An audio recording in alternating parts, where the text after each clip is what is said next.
नमस्कार मित्रांनो, आज आपण महाराष्ट्रातील मराठवाडा विभागातील बीड जिल्ह्याविषयी माहिती जाणून घेणार आहोत. बीड जिल्हा हा महाराष्ट्राच्या मध्यभागी स्थित असून जिल्ह्याचे मुख्यालय बीड शहर आहे. जिल्ह्याचे क्षेत्रफळ सुमारे 10,693 चौरस किलोमीटर आहे. बीड जिल्हा हा मराठवाड्यातील एक प्रमुख जिल्हा मानला जातो. बीड जिल्ह्याला समृद्ध ऐतिहासिक वारसा लाभला आहे. या भागावर चालुक्य, यादव, बहमनी, मुघल आणि निजाम यासारखे अनेक राजवटीचे राज्य होते. त्यामुळे येथे अनेक ऐतिहासिक आणि धार्मिक स्थळे आढळतात. बीड जिल्ह्यातील सर्वात प्रसिद्ध धार्मिक स्थळ म्हणजे परळ वैजनाथ. परळ येथील मंदिर हे भारतातील 12 ज्योतिर्लिंगापैकी एक मानले जाते. तसेच अंबाजोगाई येथील योगेश्वरी देवी मंदिर, बीड शहरातील कंकालेश्वर मंदिर हे देखील भाविकांचे श्रद्धास्थान आहे.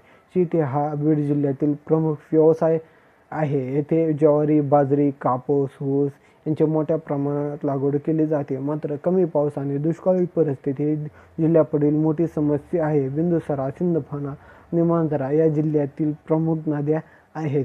या नद्यांमुळे शेतीला काही प्रमाणात पाणी पुरवठा केला जातो. बीड, गेवराई, शिरूर, कासार, पाटोदा, वडवणी, धारूर, अंबाजोगाई, केज, माजलगाव आणि परळ वैजनाथ यासारखे 11 तालुके बीड जिल्ह्यात आहेत. मित्रांनो, ऐतिहासिक, धर्म, संस्कृती, शेती यांचा संगम असलेला बीड जिल्हा महाराष्ट्राच्या विकासात महत्त्वाची भूमिका बजावतो. व्हिडिओ आवडला असेल तर लाईक करा, शेअर करा आणि कमेंट करा. अशाच माहितीपूर्ण व्हिडिओसाठी चॅनलला सबस्क्राईब करायला विसरू नका. धन्यवाद.